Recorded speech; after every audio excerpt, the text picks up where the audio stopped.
जून महीने में उत्तराखंड का दौरा करेंगे पीएम मोदी। सीएम धामी ने की दौरे की पुष्टि। 30 मई से 30 जून तक चलेगा महाजनसंपर्क अभियान। सरकारी जमीनों पर अतिक्रमण पर होगी कार्रवाई। अवैध अतिक्रमण करने वालों को चेतावनी, खुद खाली करेंगे कब्जा नहीं तो चलेगा बुलडोजर।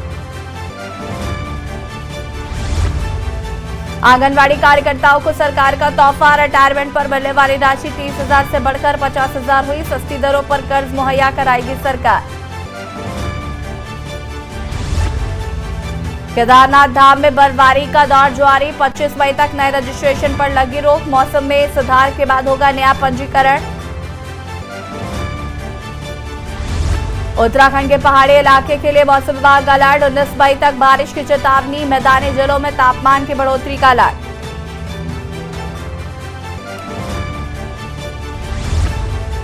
हरिद्वार में पुलिस और बदमाशों के बीच मुठभेड़। फायरिंग के दौरान एक बदमाश घायल। सहारनपुर के समीपवर्ती गांव में पुलिस बदमाशों में हुई मुठभेड़। आप देख रहे हैं के न्यूज, खबरों का सारथी। नमस्कार, खबर उत्तराखंड में आप सभी का स्वागत है। मैं हूं आपके साथ यशी शुक्ला और आपको खबर बता देते हैं। प्रधानमंत्री नरेंद्र मोदी अगले महीने उत्तराखंड आएंगे। मुख्यमंत्री पुष्कर सिंह धामी ने प्रधानमंत्री नरेंद्र मोदी के उत्तराखंड दौरे की पुष्टि की है। मुख्यमंत्री पुष्कर सिंह धामी ने कहा कि प्रधानमंत्री नरेंद्र मोदी के प्रस्तावित कार्यक्रम तैयार है। प्रधानमंत्री नरेंद्र मोदी के स्वयं भी उत्तराखंड आने की इच्छा है। प्रधानमंत्री के उत्तराखंड आने के लिए राज्य की जनता बेसब्री से इंतजार करती है। प्रधानमंत्री नरेंद्र मोदी ने राज्य के लिए 1.5 लाख करोड़ से अधिक की योजनाएं दी हैं, जो कि ऐतिहासिक है। आपको बता दें कि प्रधानमंत्री नरेंद्र मोदी के नेतृत्व में केंद्र सरकार के 9 साल का कार्यकाल पूरा होने पर 30 मई से 30 जून तक प्रदेश में महाजनसंपर्क अभियान चलाया जाएगा। इस अभियान के तहत जून में पीएम मोदी के उत्तराखंड में एक बड़ी रैली भी होगी।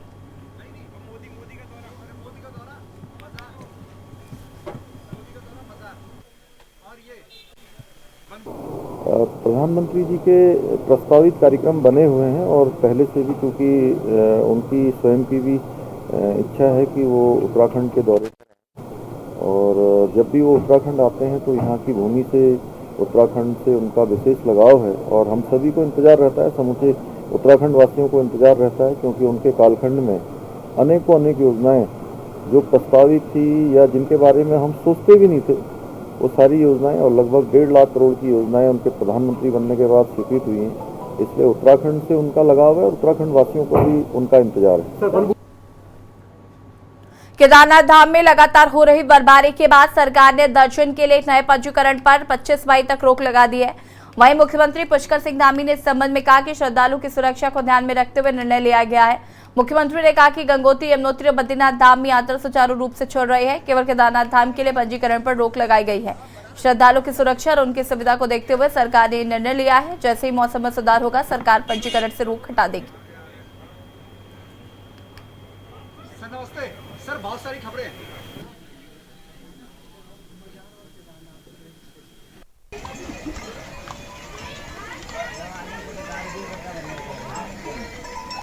चूँकि चार धाम की तीनों धामों पर यात्रा बिल्कुल सुचारू रूप से चल रही है, यमुनोत्री, गंगोत्री और बद्रीनाथ में। केवल बाबा केदार का जो स्थान है वहाँ पर बार बार मौसम ख़राब हो रहा है, कुछ ग्लेशियर भी बीच में आ गए थे और ये यात्रियों की सुविधा के लिए, जो श्रद्धालु हैं उनको असुविधा न हो, उनको परेशानी न हो, इसलिए बीच में रजिस्ट्रेशन रोके गए थे और मौसम के कारण ही ये सब निर्णय लेने पड़ रहे हैं। मौसम ठीक होगा तो यात्रा सुचारू रूप से होंगी और सभी भक्तों को बाबा केदार के दर्शन होंगे। मुख्यमंत्री पुष्कर सिंह धामी ने राज्य की सरकारी जमीनों पर अवैध अतिक्रमण करने वालों को सख्त हिदायत दी है। उन्होंने साफ कहा है कि जिन भी लोगों ने सरकारी जमीनों पर अवैध कब्जा किया तो सभी खुद ही सरकारी जमीनों को खाली कर दे, वरना सभी का नंबर आएगा। मुख्यमंत्री पुष्कर सिंह धामी ने साफ किया कि सरकारी जमीनों पर हुए प्रत्येक अवैध कब्जों को सरकार हटाएगी। मुख्यमंत्री ने कहा कि सरकार की ओर से चलाया जा रहे अतिक्रमण हटाओ अभियान को तब तक जारी रखा जाएगा जब तक कि सभी सरकारी जमीनों से अवैध अतिक्रमण हट नहीं जाता।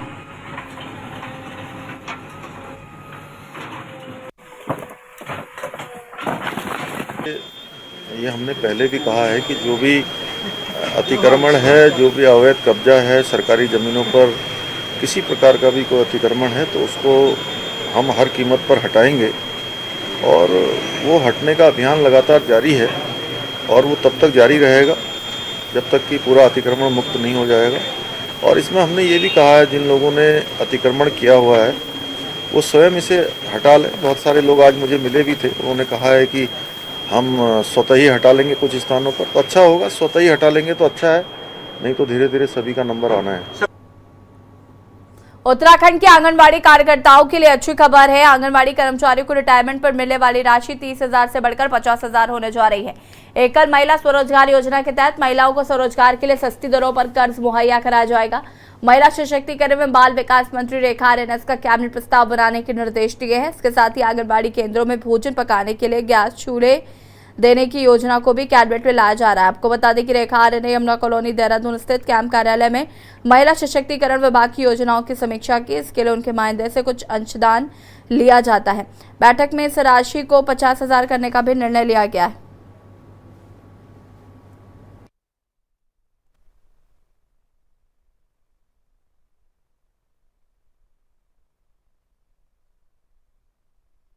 देखिए, आज महिला सशक्तिकरण बाल विकास विभाग के सभी अधिकारी को आज यहाँ पर बुलाया गया, जहाँ पर कुछ योजनाएं जो हमारी थी, जिसमें विशेषकर जो माननीय मुख्यमंत्री जी की घोषणा थी एकल महिला स्वरोजगार योजना, वो आखिरकार वह प्रस्ताव किस स्तर पर है, उसमें क्या क्या तैयारियाँ करनी है, क्योंकि ये मेरी ओर से स्पष्ट निर्देश थे कि एकल महिला स्वरोजगार योजनाओं को प्रोत्साहन देना है, जिसमें प्रथम दृष्टया हम लोग 50% सब्सिडी हम लोग देने की बात कर रहे थे, लेकिन आज निर्देश दिया है कि 75% सब्सिडी और 25% जो है लोन के आधार पर जो है उनको उनके स्वरोजगार के लिए फंडिंग की जाएगी।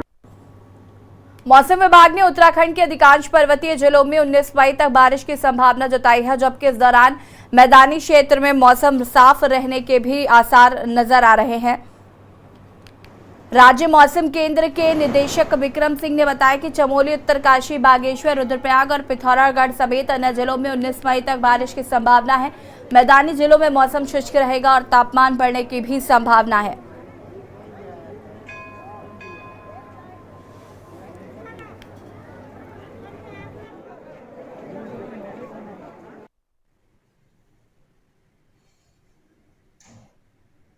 उसकी वजह जो स्नो का मेल्टिंग रेट है वो भी काफ़ी बढ़ने वाला है, तो उसकी वजह से कहीं ना कहीं थोड़ी बहुत जो केदारनाथ जी के रूट्स हैं, या इसी तरह आपके जो है गंगोत्री, यमुनोत्री हैं, और इवन पिथौरागढ़ डिस्ट्रिक्ट उसके हाई रिचेज में हैं। तो जो अंदर के डिस्ट्रिक्ट है उनके हाई रिचेज में जो एवलांच की जो थोड़ी बहुत संभावना है वो 17 से लेके 19 के बीच में वो बनती है। प्लस माइनस 1 डे और भी आप कर सकते हैं, प्लस 1 डे और भी कर सकते हैं। तो उसके दौरान इस तरह की संभावना बनती है कि जो टेम्परेचर्स भी बढ़ेंगे और हवाओं के रुख में भी बदलाव है, तो उसकी वजह से जो कहीं ना कहीं जो मेल्टिंग है वो बढ़ेगी। तो इस चीज़ का थोड़ा स्टेट गवर्नमेंट अथॉरिटीज ध्यान रखेगी और जो पिलग्रिम्स है या टूरिस्ट है उनको वो गाइड करेगी।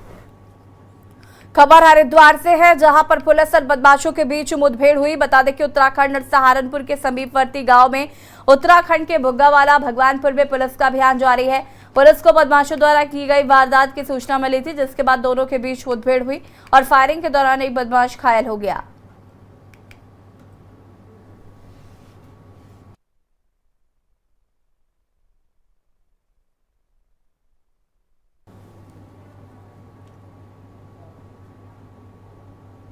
हरिद्वार के बहादुराबाद थाना क्षेत्र में बीती देर रात गौ तस्करों और पुलिस के बीच मुठभेड़ हुई। मुठभेड़ में एक बदमाश के पैर में गोली लगी है। गोली लगने से बदमाश घायल हो गया, जबकि जवाबी फायरिंग के दौरान रुड़की एसओजी का एक सिपाही भी जख्मी हुआ है। वही मौके से कुछ गौ तस्कर भाग खड़े हुए। वही फरार हुए बदमाशों की पुलिस सरगर्मी से तलाश कर रही है। जवाबी फायरिंग में घायल हुए सिपाही और बदमाश का रुड़की के सिविल अस्पताल में उपचार चल रहा है।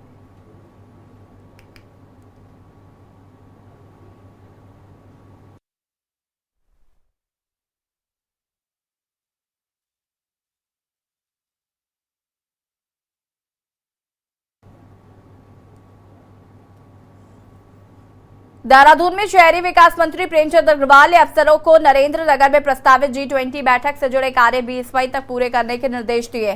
शहरी विकास निदेशालय देहरादून में हुई बैठक में मंत्री ने G20 से जुड़े निकायों में चल रहे कार्यों की जानकारी मांगी।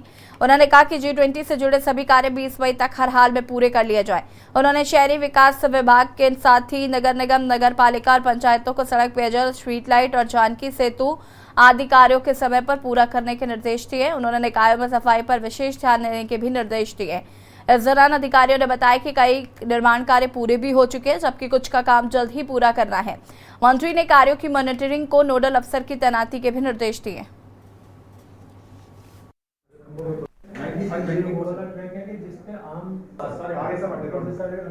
देखिए, आप जानते हैं कि जिस प्रकार से G20 का कार्यक्रम बिल्कुल अब हमारे नज़दीक है जी, उसको लेके जो मेरे विभाग की तरफ से काम होने हैं उसकी समीक्षा की है।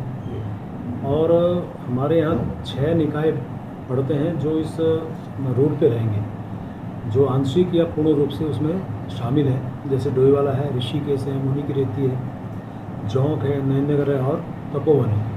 इन 6 निकायों में हम लोग किसी न किसी रूप में काम कर रहे हैं। जैसे आप समझिए कि हमारे यहाँ सड़क का काम है, बिजली का काम है, पोल लगाने का, सफाई का काम है और गौशाला का एक मॉडल बनाने का काम है और उसी प्रकार से कुछ यंत्र खरीदे जाने हैं। ये सब प्रकार के काम की जो समीक्षा मेरे द्वारा की गई, तो लगभग मैं ये कह सकता हूँ कि हम बिल्कुल अंतिम चरण में हैं, यानी कि हम लगभग सारे काम हमने कंप्लीट कर लिए हैं। जो शेष काम कुछ थोड़े बहुत बचे वो 2-3 दिन में हम पूरा कर लेंगे।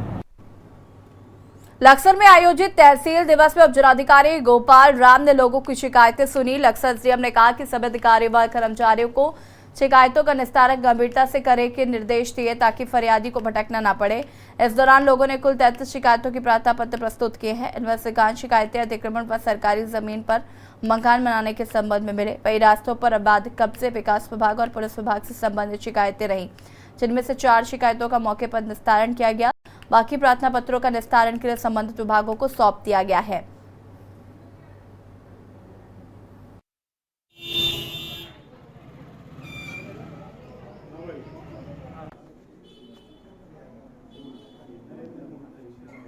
ये इनके पास पहले से ही मकान बने हुए हैं, 4-4, 5-5 मकान हैं। कुछ लोगों के जोड़ी में मकान बना दिए, खसरा नंबर 336 में, जिन पर मुकदमे भी चल रहे हैं, और कुछ के कब्रिस्तान में बना दिए। पहले से ही 2-2, 3-3 मंजिल मकान है, जिन लोगों के मकान बने हुए हैं फिलहाल। पहले भी मैंने जांच कराई है, जांचकर्ता भी वही लोग हैं और वही रिपोर्ट लगाते हैं और ये कहते हैं कि सब ठीक है। ये वीडियो पहले भी जांच में गया था और इसने भी मतलब जो है ना रिपोर्ट गलत लगाई थी। लक्सर में जो तहसील दिवस आयोजित किया गया था उसमें कुल 33 शिकायतें प्राप्त हुई है। उसमें 4 शिकायतों का मौके पर निस्तारण किया गया है। शेष शिकायतों का निस्तारण के लिए संबंधित विभागों को दिया गया है। तहसील दिवस में मुख्य रूप से राजस्व विभाग की पैमाइश से संबंधित शिकायतें थी, पुलिस विभाग से भी संबंधित कार्रवाई की शिकायतें थी और आवास योजना से संबंधित विकास विभाग से संबंधित शिकायतें थी। तो सभी शिकायतों को संबंधित विभागों को समयबद्ध तरीके से उसके निस्तारण के लिए निर्देशित किया गया है। उत्तराखंड के मुख्यमंत्री पुष्कर सिंह धामी के द्वारा अवैध बाजारों को लेकर हटाने का अभियान चलाया जा रहा है और इस अभियान के तहत उत्तराखंड में काफी बाजारों पर धामी का बुलडोजर चल चुका है। लेकिन इस अभियान से समुदाय के लोगों में काफी आक्रोश देखने को मिल रहा है। प्रदेश भर में मुस्लिम एक तरफा विरोध कार्रवाई करने के लिए संबंधित ज्ञापन भी इसी क्रम में आज काशीपुर में मुस्लिम समुदाय के लोग काफी संख्या में एसडीएम कार्यालय में एकत्र होकर एसडीएम के माध्यम से मुख्य ज्ञापन मंत्री धामी को ज्ञापन भेजा, जिसमें मुस्लिम समुदाय के लोगों ने नाराजगी दर्ज कराते हुए बताया कि अवैध अतिक्रमण के नाम पर वरविशेष के धर्म स्थल को टारगेट किया जा रहा है।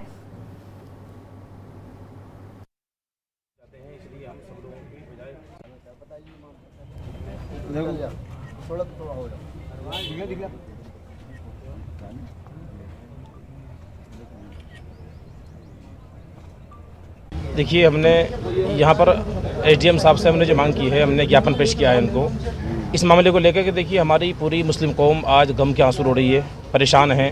हम बहुत ज़्यादा इस बात को लेकर शर्मिंदा भी हैं कि जो हमारे बुज़ुर्गों की कई सौ साल पुरानी जो मज़ारात थे, बल्कि उत्तराखंड नहीं बल्कि उत्तराखंड बनने से पहले जो हिंदुस्तान आज़ाद नहीं हुआ उससे भी पहले से जो मज़ारात थे, वो आज अवैध अतिक्रमण के नाम पर जो है वो उनको तोड़ा जा रहा है।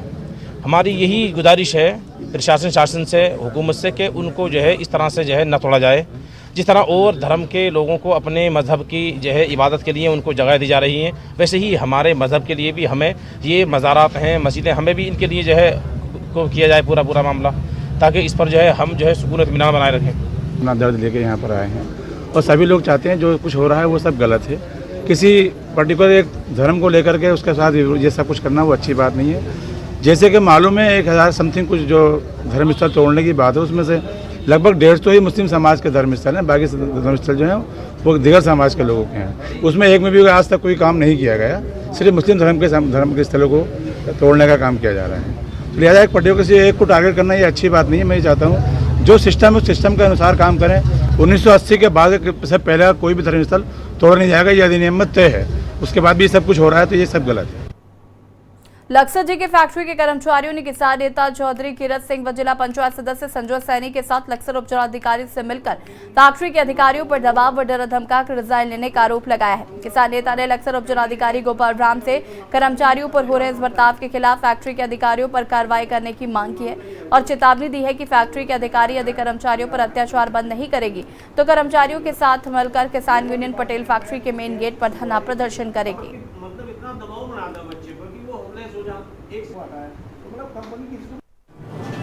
पहले मीटिंग हुई हमारी एक जगह कार्यालय पर, कार्यालय के बाद में हम यहाँ आए, सब जिम्मेदार लोग थे। एडीएम साहब ने यही आश्वासन दिया कि एक लिखित रिटर्न में मुझे एक पत्र दो और मैं उस पर संज्ञान लूँगा। अगर संज्ञान नहीं लेंगे तो अगली जो कार्रवाई होगी हम सब जिम्मेदार लोग जो हों उसमें एक मीटिंग करेंगे और मीटिंग करने के उपरांत हम एक नोटिस देंगे। नोटिस देने के बाद में गेट पर बैठेंगे, उससे हम कभी पीछे नहीं हटेंगे। से मिले हैं, इसमें सर क्या है कि कंपनी ये ज़बरदस्ती निकाल रही है और वही मुझे न्याय चाहिए। बस ज़बरदस्ती साइन कराया साहब। किसान नेता चौधरी किरत सिंह जी के नेतृत्व में कुछ जेके कंपनी के वर्कर्स यहाँ पर आए थे। जो मैनेजमेंट के लोग हैं उनके द्वारा एक ज्ञापन दिया गया है। उस ज्ञापन में उनके द्वारा उल्लेख किया गया है कि कंपनी के द्वारा फोर्सफुली जो मैनेजमेंट के लोग हैं उनको हटाया जा रहा है और उन पर दबाव बना करके रिजाइन कराया जा रहा है। ये प्रकरण कंपनी से रिलेटेड है। कंपनी के जो कर्मचारी जेके कंपनी के जो इसके सक्षम अधिकारी एचआर आदि से संबंध में वार्ता की जाएगी। अंतर्राष्ट्रीय मिलित वर्ष के उपलक्ष्य में कृषि विभाग उत्तराखंड द्वारा देहरादून में आयोजित उत्तराखंड श्रेयान महोत्सव 2023 के समापन समारोह में मुख्य अतिथि के तौर पर केंद्रीय कृषि मंत्री नरेंद्र सिंह तोमर ने प्रतिभाग किया। कार्यक्रम में पतंजलि के एमडी आचार्य बालकृष्ण और कैबिनेट मंत्री प्रेमचंद अग्रवाल भी उपस्थित रहे। इस अवसर पर महोत्सव में उपस्थित सभी अतिथियों ने मिलेट्स पर आधारित विभिन्न स्टॉलों का निरीक्षण किया। कृषि मंत्री गणेश जोशी ने सभी अतिथियों का पहाड़ी टोपी, शॉल और पुष्पगुच्छ देकर स्वागत एवं अभिनंदन किया। हार्दिक अभिनंदन। मेरा पुनः अनुरोध रहेगा अनंत गोपाल संगीत मंच द्वारा जो गणेश स्तुति की प्रस्तुति की जाएगी, एक स्वागत गीत गणेश स्तुति। एक कारण ये भी है चावल और गेहूं में शुगर की पर्याप्त मात्रा है और जब भोजन की थाली बैलेंस नहीं होगी और भोजन संतुलित नहीं होगा तो स्वाभाविक रूप से मनुष्य का जीवन और मनुष्य का शरीर भी संतुलित नहीं हो सकता। ऋषिपर्णा सभागार कलेक्ट्रेट में जिलाधिकारी देहरादून डॉक्टर सोरेका की अध्यक्षता में जन सुनवाई कार्यक्रम का आयोजन किया गया। जन सुनवाई में कुल 92 शिकायत प्राप्त हुई। शिकायतों में नगर निगम की भूमि पर कब्जा, संपत्ति बंटवारा, विवाद, आर्थिक सहायता दिलाने, स्कूल में दाखिला दिलाने, फीस माफ करवाने, भूमि की पैमाइश कराने, पेंशन दिलाने, ठेकेदार के मकान बनाने, कोरोना काल में पिता की मृत्यु होने पर बच्चों को शिक्षा दिलाने समेत अन्य समस्याएं आई। जिलाधिकारी ने अधिकारियों को जनता की समस्याओं के निराकरण के निर्देश दिए।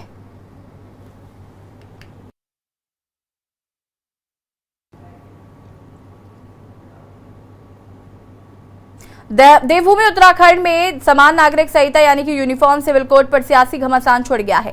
दरअसल राज्य के मुख्यमंत्री पुष्कर सिंह धामी ने इस मामले में कहा कि समान नागरिक संहिता के लिए बनाई गई जस्टिस रंजना प्रसाद देसाई की अध्यक्षता में कमेटी ने इसका ड्राफ्ट लगभग तैयार कर लिया है और 30 जून तक कमेटी ड्राफ्ट सरकार को उपलब्ध करा देगी। इसके तुरंत बाद सरकार बिना देर किए इस ड्राफ्ट को अमलीजामा पहना देगी। मुख्यमंत्री धामी का दावा है कि उत्तराखंड देश का पहला राज्य होगा जहां यूनिफॉर्म सिविल कोड लागू होगा। वहीं सीएम के इस ऐलान के बाद राज्य में सियासत गर्मा गई है। विपक्षी दलों का आरोप है कि सरकार असल मुद्दों से जनता का ध्यान भटकाने के लिए यूनिफॉर्म सिविल कोड के मुद्दे को हवा दे रही है। सवाल यह है कि क्या धामी सरकार जनता पर अपने एजेंडे को थोप रही है? देखें रिपोर्ट।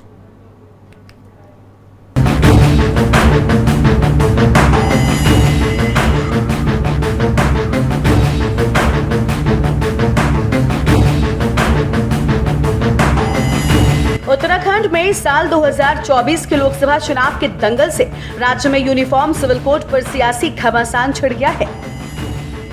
दरअसल राज्य के मुख्यमंत्री पुष्कर सिंह धामी ने कहा कि समान नागरिक संहिता के लिए बनाई गई जस्टिस रंजना प्रसाद देसाई की अध्यक्षता में कमेटी ने इसका ड्राफ्ट लगभग तैयार कर लिया है।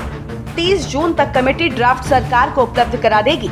इसके तुरंत बाद सरकार बिना देर किए इस ड्राफ्ट को अमली जामा पहना देगी। मुख्यमंत्री धामी का दावा है कि उत्तराखंड देश का पहला राज्य होगा जहां यूनिफॉर्म सिविल कोड यानी यूसीसी लागू होगा। 30 जून तक हमको उसका ड्राफ्ट मिल जाएगा। जो कमेटी ने हमको अश्योर किया है कि हम 30 तारीख तक ड्राफ्ट तैयार कर लेंगे, उसके बाद हम उस पर आगे कार्रवाई करेंगे कि समान नागरिक संहिता हमारे यहाँ तो लागू हो, और सबसे हम अपेक्षा करेंगे कि पूरे देश के अन्य राज्य भी उसको लागू करें। ठीक है सर। वहीं सीएम धामी के इस ऐलान के बाद राज्य में सियासत गर्मा गई है। विपक्षी दलों का आरोप है कि सरकार असल मुद्दों से जनता का ध्यान भटकाने के लिए यूनिफॉर्म सिविल कोड के मुद्दे को हवा दे रही है। कांग्रेस का कहना है कि यूनिफॉर्म सिविल कोड की मांग न जनता ने की और न ही विपक्ष ने। सरकार सिर्फ अपने एजेंडे को जनता पर थोप रही है। वहीं आम आदमी पार्टी का आरोप है कि सरकार जनता का ध्यान भटकाने के लिए कभी धार्मिक स्थलों को तोड़ने तो कभी इतिहास को बदलने के बीच अब सरकार यूनिफॉर्म सिविल कोड को जुमला जनता के बीच छोड़ा है। आम आदमी पार्टी ने सरकार को सलाह दी है कि वो जनहित की समस्याओं के समाधान पर कार्य करे। देखिए, कांग्रेस की तो कोई ये मांग थी नहीं कि समान नागरिक संहिता लागू करिए। उत्तराखंड की जनता की भी कोई ऐसी मांग नहीं है कि समान नागरिक संहिता लागू करिए। तमाम धार्मिक स्थानों को उजाड़ने का, चाहे वो मज़ारे हो, चाहे वो मंदिर हो, चाहे वो मठ हो, कांग्रेस की तो कोई मांग नहीं थी। आप ऐलान कर रहे हैं कि हम मज़ारे उखाड़ रहे हैं, हम धार्मिक स्थान जो इंक्रोचमेंट में उनको उखाड़ रहे हैं, ये हमारी कभी मांग नहीं रही। उत्तराखंड की जनता की तो ये मांग है कि भैया भर्ती घोटाले में जो अपराधी थे हाकम सिंह, संजय धारीवाल, जो भारतीय जनता पार्टी के पदाधिकारी थे, उनके पीछे किन लोगों का हाथ था उसका तो पर्दाफाश करो। उत्तराखंड के करोड़ों नौजवान, उत्तराखंड के लाखों नौजवान जिनके आपने विश्वास पर विश्वासघात किया है, उसके बारे में आप कुछ बोल नहीं रहे।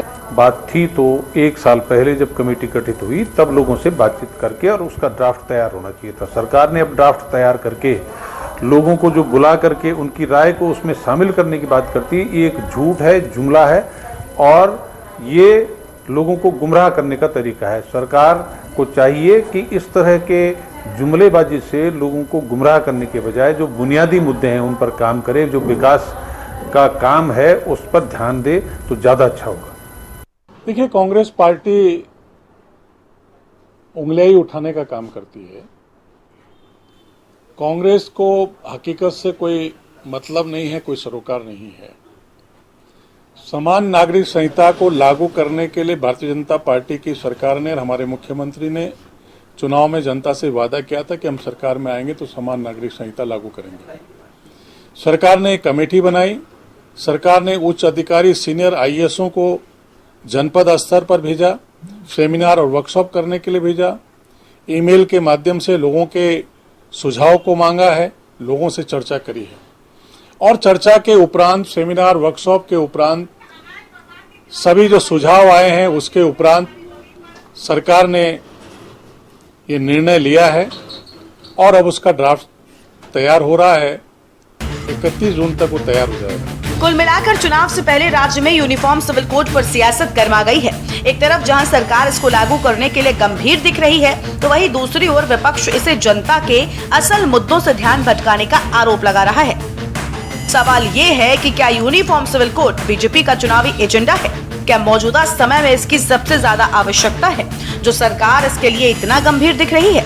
सवाल तो ये भी है कि जब संविधान के अनुच्छेद 44 में नागरिकों के लिए एक समान नागरिक संहिता को लागू करने की बात कही है, तो फिर सरकार इस दिशा में आगे बढ़ रही है। ऐसे में विपक्ष को इससे भला क्या परेशानी है? देहरादून से के न्यूज इंडिया के लिए अंकित काला की रिपोर्ट। खबर उत्तराखंड में फिलहाल इतना ही। देखते रहिए के न्यूज इंडिया। नमस्कार।